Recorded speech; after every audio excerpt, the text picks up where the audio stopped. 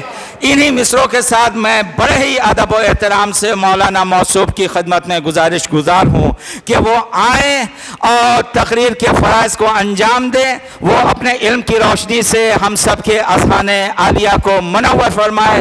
آپ حضرات سے گزارش ہے کہ ان کا استقبال نعرہ بلند صلوات سے کریں۔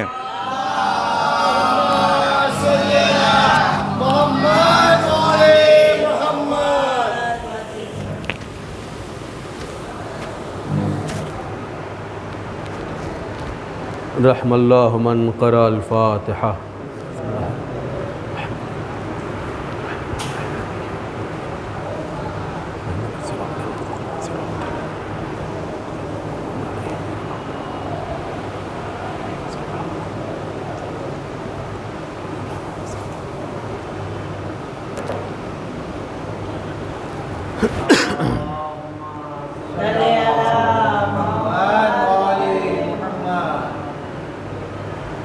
لا حول ولا قوة إلا بالله السميع العليم۔ حسبنا الله نعم الوكيل، نعم المولى ونعم النصير۔ الحمد لله الذي لا يبلغ مدحته القائلون ولا يحصي نعماءه العادون ولا يؤدي حقه المجتهدون، الذي ليس لصفته حد محدود ولا نعت موجود ولا أجل ممدود، فطر الخلائق بقدرته ونشر الرياح برحمته ووتد بالصخور ميدان أرضه۔ الحمد لله الذي علا في توحده ودنا في تفرده وجل في سلطانه وعظم في أركانه وأحاط بكل شيء علما وهو في مكانه۔ الحمد لله الذي لم يزل ولا يزال، والصلاة والسلام على رسول الثقلين جد الحسن والحسين مولانا أبي القاسم محمد۔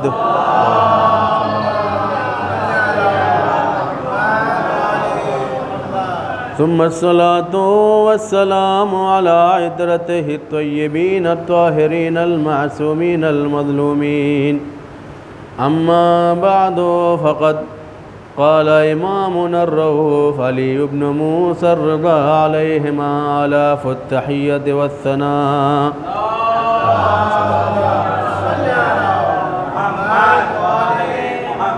في سلسلة الذهب لا إله إلا الله حسني، فمن دخل حسني من عذابي بشرطها وأنا من شروطها۔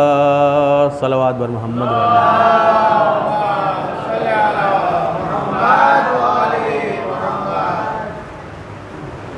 حاضرین محفل، آپ حضرات کو ولادت با سعادت شمس الشموس انیس النفوس معین الضعفاء والفقراء یوم الجزاء روز قیامت شیعوں کے فریاد رس امام رؤوف کی ولادت بہت بہت مبارک۔ یقیناً یہ وہ بزم ہے جیسا کہ آپ نے پڑھا، پاکیزگی اور نفاست کی ضرورت ہے، اسی لیے ہمارے یہاں حدیث میں ملتا ہے کہ من جلس مجلسا یحیا فیہ امرنا لم یمت قلبہ یوم تموت القلوب۔ خود امام رضا علیہ السلام کی حدیث ہے۔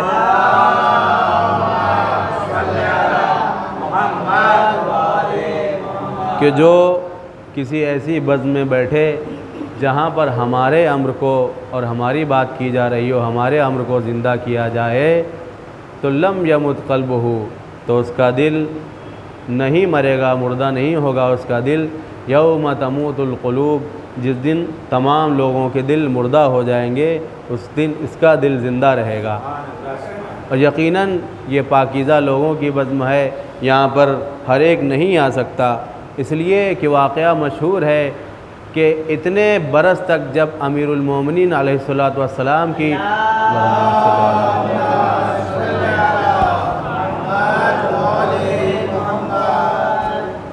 ایک اور درود پڑھنے پر محمد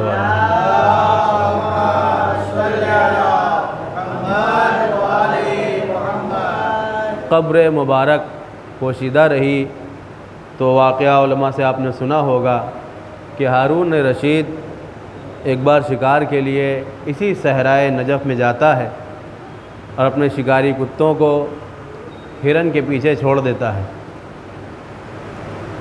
یہ کتے ہرن کا پیچھا کرتے کرتے ایک مقام پہ پہنچتے ہیں جہاں پر پہاڑ ہے۔ اب ہوتا یہ ہے کہ وہ ہرن اس پہاڑی پر چڑھ جاتے ہیں اور یہ کتے پہاڑ سے نیچے کھڑے ہوئے ہیں۔ پھر جب کتے ہٹ گئے کچھ دور، پھر وہ جانور یعنی ہرن نیچے اترتے ہیں، دوبارہ اپنی چراگاہ میں مشغول ہو جاتے ہیں۔ پھر یہ کتے دوڑاتے ہیں، پھر وہ اسی مقام پر جاتے ہیں اور جا کر ٹھہر جاتے ہیں۔ گویا انہیں وہاں جانے کے بعد پناہ محسوس ہو رہی تھی، کوئی خوف محسوس نہیں ہو رہا تھا، لیکن یہ کتے نیچے رکے ہوئے تھے۔ یہ کس بات پر دلالت کرتا ہے؟ بعد میں جب معلوم کیا گیا تو پتہ چلا کہ جس مقام پر ہرن پہنچ کر رک جا رہے ہیں وہ کوئی اور جگہ نہیں، وہاں پر قبر امیر المومنین علیہ السلام۔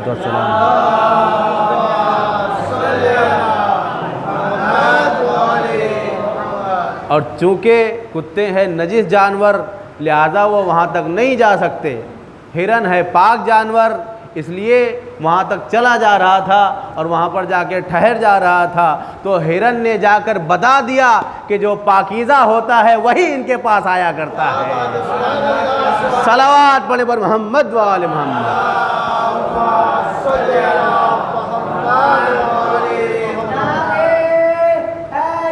یا علی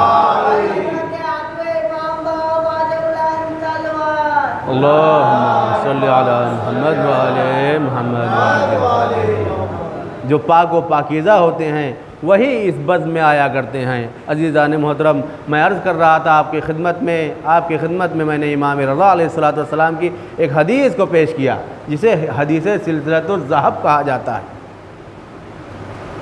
یہ حدیث اس وقت امام نے بیان فرمائی جب مدینے سے آپ کو بلایا گیا خراسان کے لیے۔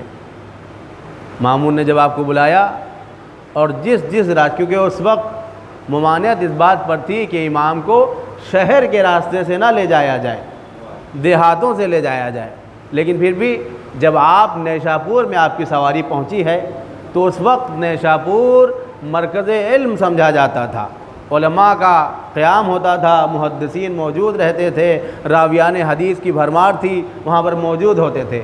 لیکن جب انہوں نے سنا کہ فرزند رسول امام رضا علیہ السلام تشریف لا رہے ہیں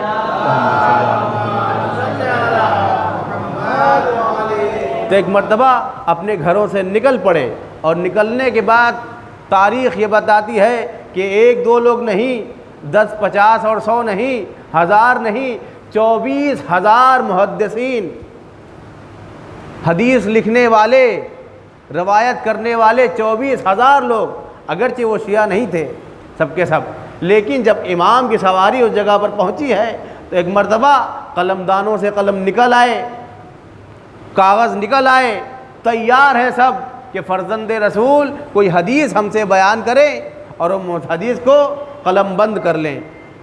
اب جب امام کی سواری پہنچی تو لوگوں نے یہاں پہ کچھ نکات بیان کیے ہیں کہ جب امام کی سواری پہنچی ہے لوگوں کا اصرار بڑھا کہ آپ کوئی حدیث بیان کریے ہم سے مولا۔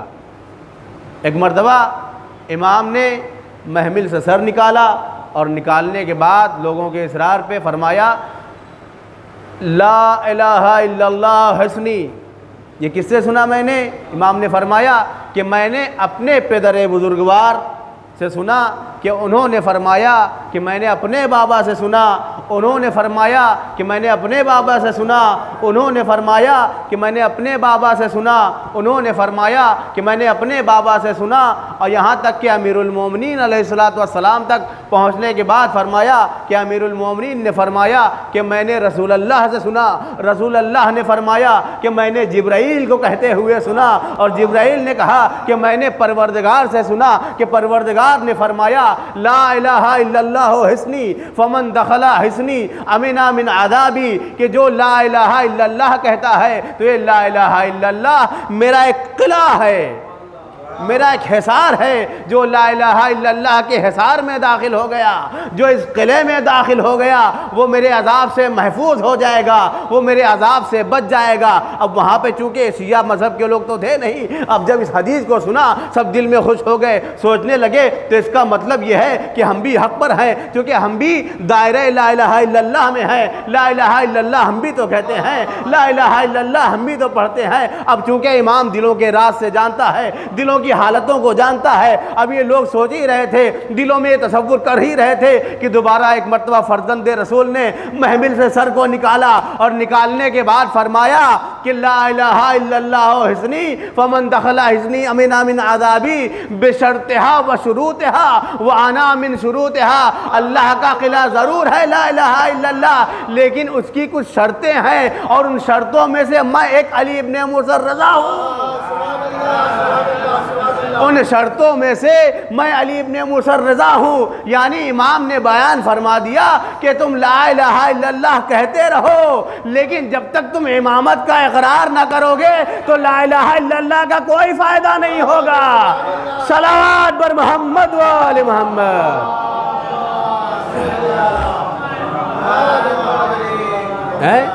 لوگوں نے سوچا کہ امام نے فرما دیا لا الہ الا اللہ حسنی فمن دخل حسنی امنا من عذابی، لا الہ الا اللہ پروردگار نے فرمایا ہے۔ امام کیا فرما رہے ہیں؟ تنہا واحد یہ حدیث ہے کہ جسے سلسلۃ الذہب کہا جاتا ہے۔ کیوں کہا جاتا ہے اس سے سلسلۃ الذہب؟ کیونکہ ذہب کا مطلب ہوتا ہے عربی میں سونا، سونا کہا جاتا ہے، سونے کو ذہب کہا جاتا ہے، اس لیے اسے سلسلۃ الذہب کہا جاتا ہے کیونکہ اس کا سلسلہ سند، اس کا رابطہ ڈائریکٹ معصومین علیہ السلام سے ہے۔ آپ جتنی بھی روایتیں دیکھیں ان میں کہیں نہ کہیں غیر معصوم ضرور ملیں گے۔ راویان سے جو حدیثیں نقل ہو کر آئی ہیں ان سب میں کوئی نہ کوئی راوی موجود ہے، لیکن یہ تنہا وہ حدیث ہے کہ جس میں صرف اور صرف معصومین کا دخل ہے۔ امام فرما رہے ہیں، 8ویں امام فرما رہے ہیں کہ میں نے اپنے بابا موسیٰ ابن جعفر سے سنا کہ انہوں نے فرمایا کہ میں نے اپنے بابا جعفر ابن محمد سے سنا، اور انہوں نے فرمایا کہ میں نے اپنے بابا محمد ابن علی سے سنا، انہوں نے فرمایا کہ میں نے اپنے بابا علی ابن الحسین سے سنا، انہوں نے فرمایا کہ میں نے اپنے بابا امیر المومنین سے سنا، انہوں نے فرمایا کہ میں نے امیر المومنین فرما رہے ہیں کہ میں نے سنا کہ رسول اللہ فرما رہے ہیں، رسول اللہ کہہ رہے ہیں کہ میں نے جبرائیل سے سنا، اور جبرائیل کہہ رہے ہیں کہ میں نے خدا سے سنا۔ اس کی سند میں کوئی غیر معصوم نہیں ہے عزیزان محترم۔ تو امام نے بیان فرما دیا کہ لا الہ الا اللہ میرا قلعہ ضرور ہے، لیکن تم اس گمان میں نہ رہنا کہ تم نے لا الہ الا اللہ کہہ دیا تو تم امان پا جاؤ گے، نہیں، بے شرطہا و شروطہا، لا الہ الا اللہ ایک قلعہ ضرور ہے، تم لا الہ الا اللہ کہتے رہو، لیکن جب تک تم امامت کا اقرار نہ کرو گے، اس شرط کو نہیں مانو گے، تم اس دائرے میں داخل نہیں ہو سکتے عزیزان محترم۔ اس کے بعد پھر امام جانے لگے۔ اب جب جانے لگے لوگوں کا اصرار بڑھا کہ مولا ایک بار ہمیں اپنی زیارت کرا دیجئے، کیونکہ جب امام نے حوض سے سر نکالا تھا تو گرمی کی وجہ سے، چونکہ شدید گرمی تھی، امام نے اپنے چہرے پر نقاب رکھی ہوئی تھی، لوگوں نے کہا کہ اے فرزند رسول، ہم نے رسول کو نہیں دیکھا، رسول کے زمانے کو درک نہیں کیا ہے، اگر آپ ہمیں اپنا چہرہ مبارک دکھا دیں تو یقیناً آپ کا چہرہ، چونکہ آپ فرزند رسول ہیں، یقیناً آپ کا چہرہ رسول سے بہت زیادہ مشابہ ہوگا، بس ایک بار اپنی زیارت کروا دیجیے۔ امام نے ایک مرتبہ محمل سے دوبارہ سر نکالا اور اس کے بعد نقاب ہٹائی۔ اب جیسے ہی نقاب ہٹائی لوگوں میں گریہ زاری بلند ہو گیا، تڑپ تڑپ کر رونے لگے، کوئی محمل کو چوم رہا ہے، کوئی امام کے لباس کو چوم رہا ہے، کوئی گڑ گڑا رہا ہے، فریاد کر رہا ہے کہ گویا آج ہم نے رسول اللہ کو دیکھ لیا۔ اس کے بعد جب امام تشریف لاتے ہیں، اور امام کے القاب میں سے ایک لقب ہے عالم آل محمد، آپ کو عالم آل محمد کہا جاتا ہے، یعنی محمد کی آل میں آپ کو عالم کا لقب دیا گیا ہے۔ کیوں؟ اس لیے کہ آپ کے زمانے میں اس قدر مذہب کے اختلاف پائے جاتے تھے کہ ہر ایک اپنے آپ کو مذہب اہل بیت سے منسوب ضرور کرتا تھا، لیکن جب آپ نے یہ حدیث بیان فرمائی، اچھا ایک بات اور ملتی ہے کہ امام نے کیوں نہیں کہہ دیا کہ تمام 12 امام اس کی شروط میں سے ہیں، فرمایا کہ میں ان شرطوں میں سے ہوں، لا الہ الا اللہ کی ماننے کی کچھ شرطیں ہیں، ان میں سے ایک شرط میں ہوں، علی ابن موسیٰ رضا میں ایک شرط ہوں۔ کیوں فرمایا؟ کیونکہ اس وقت اس زمانے میں کچھ فرقے ایسے تھے جو 8ویں امام تک نہیں پہنچتے تھے، کوئی 4 امام تک ماننے والا تھا، کوئی 6 امام تک ماننے والا، کوئی 7 امام تک ماننے والا تھا، لہٰذا امام نے مستقیماً براہ راست یہ فرما کے کہ میں ان شرطوں میں سے ہوں، تمام مذاہب کا سد باب کر دیا کہ دوسرے جتنے بھی مذاہب ہیں، 6 امام تک ماننے والے، 7ویں امام تک ماننے والے، ان سب کا رابطہ لا الہ الا اللہ سے ہے ہی نہیں جب تک کہ مجھے امام کو نہ مانے، مجھے 8ویں امام کو نہ مانے، اور جس نے 8ویں امام کو مان لیا وہ یقیناً 12ویں امام تک مانتا ہی ہے۔ لہٰذا امام کی ایک حکمت عملی اس حدیث کو بیان کرنے کی یہی ہے۔ اور اس حدیث کے بارے میں کہا جاتا ہے کہ اگر اس حدیث کو کسی بیمار پر پڑھ کر سند کے ساتھ پڑھ کر دم کر دیا جائے تو بیمار شفا پا جائے، اگر کسی درد مند کو پانی پر پلا دیا جائے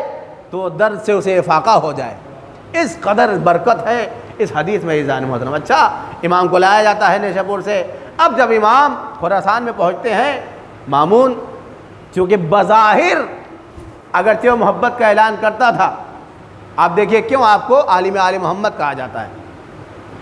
جب امام کو لایا گیا خراسان میں مشہد میں تو ایک مرتبہ اگلے ہی دن مختلف علماء کو ایک مرتبہ مامون جمع کرتا ہے اور کہتا ہے کہ میرے چچا زاد بھائی تشریف لائے ہوئے ہیں اور میں چاہتا ہوں کہ تمہارا ان سے مناظرہ ہو، انہیں تم دیکھو گے تو تمہیں خود سمجھ میں آ جائے گا۔ حالانکہ اس کا مقصد یہ نہیں ہے کہ امام کی بزرگی کو بیان کرے، یہ چاہتا ہے کہ کوئی نہ کوئی ایسا راستہ نکالے کہ امام کی وہاں پر معاذ اللہ استغفر اللہ شرمندگی ہو۔ ایک مرتبہ لوگوں سے بات کرتا ہے، ایک مرتبہ بات کرنے کے بعد جب مختلف ادیان کے لوگ جمع ہوتے ہیں، عیسائیوں کا جو سب سے بڑا عالم تھا جاسلیق، یہودیوں کا سب سے بڑا عالم راس الجالوت، طرح طرح کے لوگ جمع ہوتے ہیں، اور اکٹھا ہونے کے بعد امام کے پاس ایک مرتبہ بھیجتا ہے خادم کو، اور 8ویں امام جو تشریف فرما ہے کہتے ہیں ٹھیک ہے کوئی مذائقہ نہیں، اگلے دن میں حاضر ہو جاؤں گا۔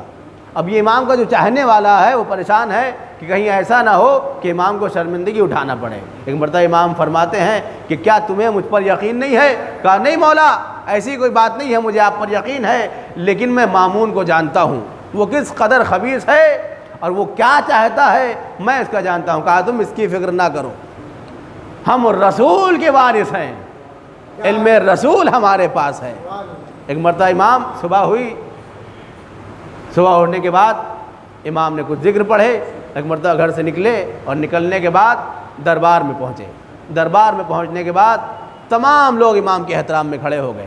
ایک مرتبہ امام مامون کے قریب جا کر بیٹھتے ہیں، تمام لوگ بیٹھتے ہیں، ایک مرتبہ مناظرہ شروع ہوتا ہے۔ مامون ایک مرتبہ مخاطب ہوتا ہے جاسلیق کی طرف، نصرانیوں کا، عیسائیوں کا سب سے بڑا عالم مخاطب ہوتا ہے،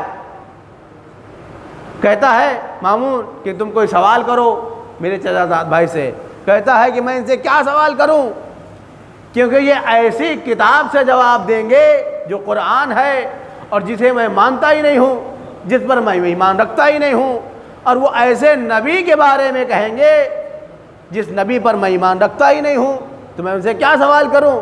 کہا ایک مرتبہ امام فرماتے ہیں کہ تجھے کس نے بتا دیا کہ میں قرآن سے تجھے جواب دوں گا، میں تجھے تیری ہی کتاب سے جواب دوں گا۔ یہ جانتا نہیں ہے کہ یہ کس کے فرزند ہیں، یہ اس علی کا فرزند ہے جس نے توریت والوں کو توریت سے جواب دیا، جس نے قرآن والوں کو قرآن سے جواب دیا، انجیل والوں کو انجیل سے، زبور والوں کو زبور سے جواب دیا ہے، جو صاحب علم لدنی ہے، جو سلونی کا دعویٰ کرتا تھا، یہ اس کا فرزند ہے۔ ایک مرتبہ امام نے فرمایا کہ میں تمہیں تمہاری کتاب سے جواب دوں گا۔ مامون چاہتا ہے کہ امام کے لیے کوئی مترجم رکھ دے، ٹرانسلیٹر رکھ دے، کوئی ٹرانسلیٹ کرنے والا، ترجمہ کرنے والا۔ امام نے فرمایا کہ اس کی کوئی ضرورت نہیں ہے، اس لیے کہ امام کو کسی زبان کے ترجمے کی ضرورت نہیں ہوتی ہے۔ امام وہ ہوتا ہے جو ہر زبان کا جاننے والا ہوتا ہے، وہ امام ہی کیا جو ہر زبان کو نہ جانتا ہو۔ ایک مرتبہ پھر امام مخاطب ہوتے ہیں، کہتا ہے یہ بتائیے کہ آپ کا عقیدہ کیا ہے جناب عیسیٰ کے بارے میں۔ مولا فرماتے ہیں کہ ہم انہیں اللہ کا بندہ اور اللہ کا نبی جانتے ہیں، وہ ایک نیک بندے تھے، اللہ کے مخلص بندے تھے۔ ایک مرتبہ کہتا ہے کہ تم نے تو مان لیا لیکن ہم تمہارے نبی کو نہیں مانتے، لیکن ہمارا عقیدہ کچھ اور ہے۔ کہا کیا عقیدہ ہے؟ کہا ہم عیسیٰ کو اللہ مانتے ہیں، خدا مانتے ہیں، لیکن تمہارے نبی کو ہم خدا نہیں مانتے۔ اس کا مطلب یہ ہو گیا کہ جناب عیسیٰ افضل ہوئے تمہارے نبی سے، تمہارے پیغمبر سے۔ ایک مرتبہ امام نے فرمایا ہم اسی عیسیٰ کو مانتے ہیں، اسی عیسیٰ پر ایمان رکھتے ہیں جس نے ہمارے نبی کے آنے کی گواہی دی ہو، اسی امام کو، اسی نبی کو مانتے ہیں۔ کہتا ہے پھر بھی ہمارا عقیدہ یہ ہے ان کے بارے میں کہ ہم انہیں خدا مانتے ہیں، تم خدا نہیں مانتے۔ کہا ہم خدا نہیں مانتے، ہم انہیں اللہ کا بندہ سمجھتے ہیں۔ کہا تو پھر ہمارا عقیدے کے حساب سے تمہارے نبی مفضول ہوئے، ہمارا نبی افضل ہوا کیونکہ وہ خدا ہے۔ ایک مرتبہ امام نے فرمایا، بڑی توجہ چاہتا ہوں ظالمتوں، یہیں سے انشاءاللہ ختم کر دوں گا اور آپ حضرات کی دعا چاہوں گا۔ امام نے فرمایا دیکھیے امام کون ہوتا ہے، کس طریقے سے جواب دیتا ہے۔ 8ویں امام سے پہلے تک جتنے بھی لوگ آئے، یہ عیسائیت اس قدر مسلط ہو رہی تھی ادیان و مذاہب پر، اسلام پر، کہ جس کی کوئی انتہا نہیں تھی۔ ہر جگہ یہ جاتے تھے اور چیلنج کرتے تھے اور اپنی حقانیت کا اعلان کرتے تھے۔ اب یہ 8ویں امام کے زمانے میں مناظرہ ہو رہا ہے، کہتا ہے کہ ہم انہیں خدا مانتے ہیں، ہم انہیں اللہ مانتے ہیں۔ ایک مرتبہ جناب امام رضا علیہ السلام فرماتے ہیں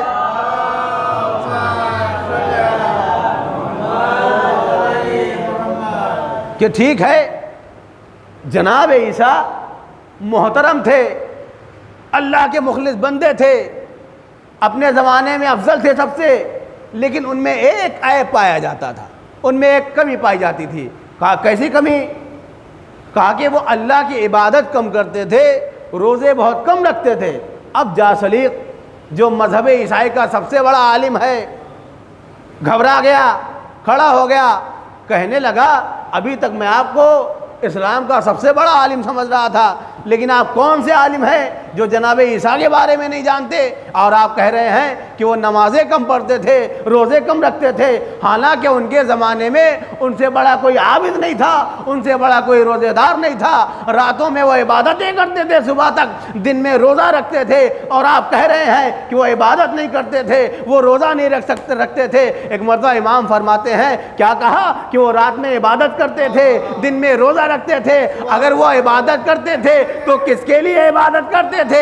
روزہ رکھتے تھے تو کس کے لیے روزہ رکھتے تھے؟ اگر وہ خدا تھے تو کس کے آگے سجدہ کرتے تھے؟ یا تو مانو کہ وہ سجدہ نہیں کرتے تھے، اور اگر سجدہ کرتے تو یہ مانو کہ وہ بندے تھے، اللہ کے خدا نہیں تھے۔ صلوات پر محمد و آل محمد۔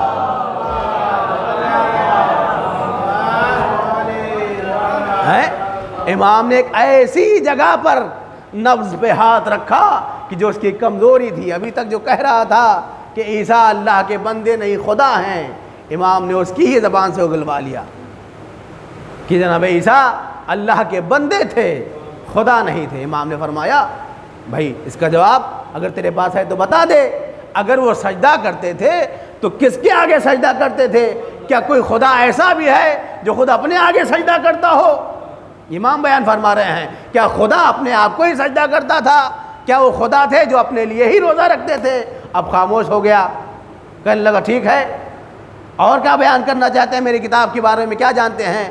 کہا اگر تیری ہی کتاب سے میں یہ ثابت کروں کہ ہمارے نبی سب سے افضل تو کیا تو مان لے گا؟ کہا بے شک مان لوں گا، لیکن آپ میرے کتاب کے بارے میں کیا جانتے ہیں؟ ایک مرتبہ امام نے فرمایا کہ تو نے تیسرا سفر کہا کہ لیکن شرط یہ ہے کہ ہمارے نزدیک کوئی عادل شخص ہونا چاہیے۔ کہا اچھا یہ بتا یوحنا جو تمہارے نزدیک سب سے بڑا عادل شخص ہے اسے تو مانتے ہو نا؟ کہا ہاں یقیناً اس سے بڑا عادل کوئی نہیں ہے، اور اس کی ایک انجیل پائی جاتی ہے، اس نے بھی وہ انجیل لکھی ہے، لہذا سب سے بڑا عادل اس سے معتبر ہمارے پاس ہے ہی نہیں۔ کہا یوحنا کی انجیل تم نے پڑھی ہے؟ کہا ہاں پڑھی ہے۔ اب امام نے ایک چیپٹر کو تلاوت کرنا شروع کیا، ایک آیت پڑھی تیسرا سفر نامہ، جس میں بتایا گیا ہے کہ آخری زمانے میں ایک نبی آئے گا جس کا نام احمد ہوگا اور اس کے اہل بیت ہوں گے۔ ایک مرتبہ گھبرا جاتا ہے، کھڑا ہو جاتا ہے، کہا آپ نے تو ایسے پڑھا اور اس آیت کو بیان کیا کہ جیسے لگتا ہے کہ میں نے ابھی تک انجیل پڑھا ہی نہیں تھا۔ میں کہوں گا اے جا سلیق تو جانتا نہیں کس کے سامنے بیٹھا ہے، جب امام کے سامنے آیا کرنا تو اپنی علمیت کو دور رکھ کے آیا کر، کیونکہ امام اپنے زمانے کا سب سے بڑا عالم ہوا کرتا ہے، ان سے بڑا کوئی عالم نہیں ہوا کرتا ہے۔ عزیزان محترم ایک مرتبہ گھبرا جاتا ہے، پریشان ہو جاتا ہے، جو سوال کرنے کے لیے آیا تھا اب وہ خود جواب نہیں دے پا رہا ہے، تو میں یہاں پہ عرض کرنا چاہتا ہوں کہ امام نے لوگوں کا منہ بند کر کے یہ بتا دیا کہ تم امام کے سوال کا جواب کیا دو گے؟ جب تمہیں سوال کرنا نہیں آتا ہے تو تم امام سے مناظرہ کیا کرو گے؟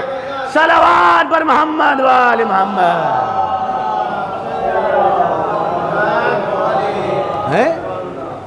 امام رؤوف کہا جاتا ہے، اور آپ کے زمانے میں بڑے مناظرے ہوئے، یہ وہ مناظرہ ہے جو بہت ہی زیادہ مشہور ہے۔ عزیزان محترم آج بھی آپ مشہد جائیے، آپ کو جانا نصیب ہو، امام کی زیارت نصیب ہو، آج بھی شفا خانہ موجود ہے۔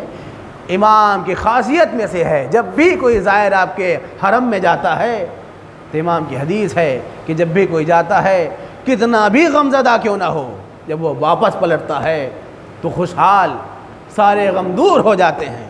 اور امام کا وعدہ ہے عزیزان محترم کہ جو میری زیارت کے لیے ایک بار آئے گا تو میں 3 جگہ اس کی مدد کے لیے آؤں گا۔ عند تطایر الکتب، جب حساب کتاب ہو رہا ہوگا، عند المیزان، میزان کے وقت آؤں گا جب حساب کو تولا جائے گا، تو عند الصراط، اور صراط پر سے جب گزرے گا اس وقت جو خطرناک ترین مقام ہے، امام فرماتے ہیں میں اپنے شیعوں کی مدد کے لیے آؤں گا۔ لہذا جتنا بھی ممکن ہو زندگی میں ایک بار کم سے کم امام کی زیارت پہ ضرور جائیں، اس لیے کہ وہ امام ہے جو ہمیں کبھی، یہ خانواد کرم ہے عزیزان محترم، اگر آپ نے ان کے آگے لیے 1 قدم بڑھایا ہے تو یہ آپ کے لیے 10 قدم بڑھائیں گے، ان سے مانگیے تو صحیح۔ امام کسی کو خالی ہاتھ واپس نہیں لوٹاتے ہیں عزیزان محترم۔ آپ نے دیکھا ہوگا امام رضا علیہ السلام کے حرم میں روز کوئی نہ کوئی معجزہ ہوتا ہے، اس لیے کہ حدیث ہے پیغمبر اسلام سے کہ ستدفن بضعۃ منی بین جبلی طوس، طوس کے 2 پہاڑوں کے درمیان میں میرا ایک جگر کا ٹکڑا دفن ہوگا کہ جس کا مزار، جس کا روضہ اس کے چاہنے والوں سے کبھی خالی نہیں ہوگا۔ احادیث میں صرف 2 شخصیتیں ایسی ہیں جسے پیغمبر اسلام کا جز اور ٹکڑا کہا گیا ہے، ایک یا تو فاطمہ زہرا سلام اللہ علیہا ہیں، دوسرے امام رضا علیہ السلام ہیں جنہیں رسول کا ٹکڑا کہا گیا ہے عزیزان محترم۔ اور امام دلوں کے باتوں کو جانتا ہے، ایسا نہیں ہے کہ صرف امام زندگی میں ہمارے دلوں کی بات جانتے ہیں، نہیں، شہادت کے بعد بھی وہ اسی طریقے سے ہمارے دلوں سے واقف ہیں، ہمارے دلوں کے رازوں کو جانتے ہیں۔ جناب شیخ طوسی علیہ الرحمہ نقل فرماتے ہیں کہ 2 شخص بلخ سے، بسی واقعہ اور آپ کی زحمت تمام کرتا ہوں کہ دیکھیے کہ کسی بھی زمانے میں آپ امام سے توسل کریے تو اس کا نتیجہ ضرور ملے گا۔ دو شخص ہیں، آتے ہیں خراسان، مشہد آتے ہیں امام کی زیارت کے لیے، ان میں سے ایک مالک ہے، دوسرا غلام ہے۔ آتے ہیں زیارت کے لیے امام رضا علیہ السلام کی، مشہد جب پہنچے ایک مرتبہ زیارت کی، زیارت سے جب فارغ ہو گئے، فارغ ہونے کے بعد اب یہ جو مالک تھا اپنے غلام کو بلاتا ہے، اور بلانے کے بعد کہتا ہے کہ میں نے تیرے لیے کچھ چیزیں سوچی ہیں، میں تجھ پر کچھ احسان کرنا چاہ رہا ہوں۔ کہا مالک کیا احسان کرنا چاہ رہے ہو مجھ پر؟ کہا کہ ابھی میرے دل میں یہ خیال آیا کہ میں تجھے آزاد کر دینا چاہتا ہوں، میں اللہ کی راہ میں تجھے آزاد کر دینا چاہتا ہوں۔ دوسرے یہ کہ جو میری کنیز ہے فلاں کنیز، اس کی شادی میں تجھ سے کر دینا چاہتا ہوں۔ تیسرے یہ کہ میں فلاں جگہ پر میرا گھر ہے، اس گھر کو میں تیرے حوالے کر دینا چاہتا ہوں، تجھے بخش دینا چاہتا ہوں۔ اب جیسے ہی غلام نے ان باتوں کو سنا مالک کی زبان سے، تڑپ تڑپ کے رونے لگا، گریہ کرنے لگا۔ کہا اس میں رونے کی وجہ کیا ہے؟ کیا مجھ سے کوئی غلطی ہو گئی؟ کیا میں نے کوئی غلط بات کہہ دی؟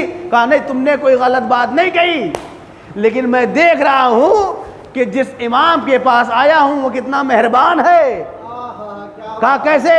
کہا جن 3 باتوں کا تو ذکر کر رہا ہے، ابھی سجدے میں انہی 3 باتوں کو میں نے اپنے امام سے مانگا تھا، یہ تیرے اختیار میں نہیں تھا، یہ میں نے اپنے امام سے طلب کیا تھا۔ میں نے یہی کہا تھا مولا میں آزادی چاہتا ہوں، میں شادی کرنا چاہتا ہوں اور میں گھر چاہتا ہوں، تو امام نے میری باتوں کو سنا اور اٹھا کر تیرے دل میں ڈال دیا۔ تو یہاں سے معلوم پڑتا ہے عزیزان محترم کہ امام وہ ہوتا ہے جو صرف آپ کے دل کی باتوں کو نہیں جانتا ہے، بلکہ دل کی باتوں کو نکال کر دوسرے کے دل میں ڈالنا بھی جانتا ہے۔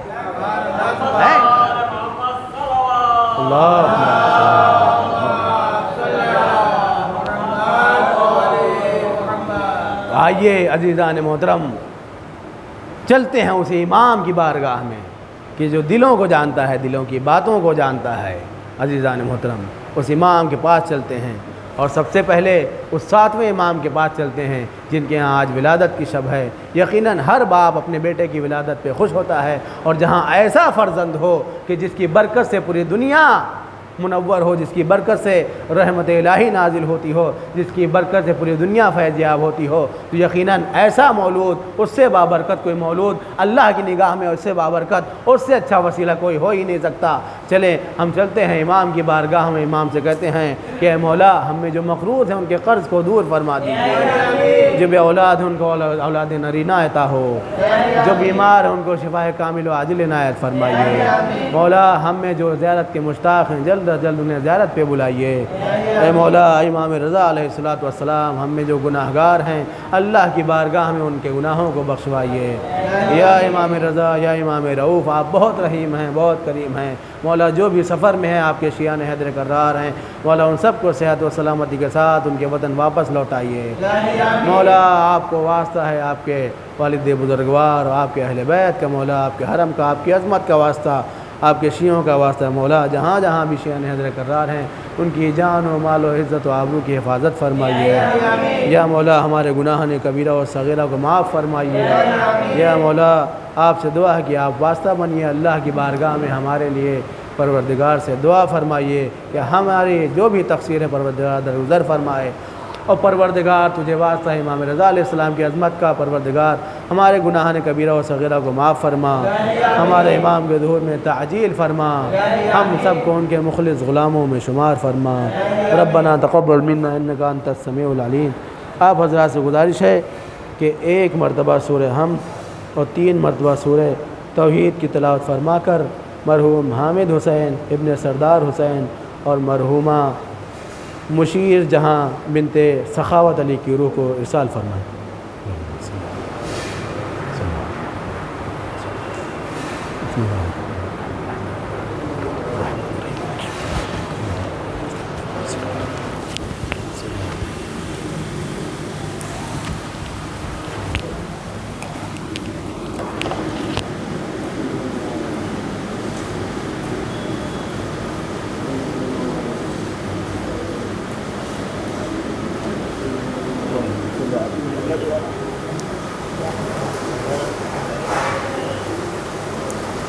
السلام علیکم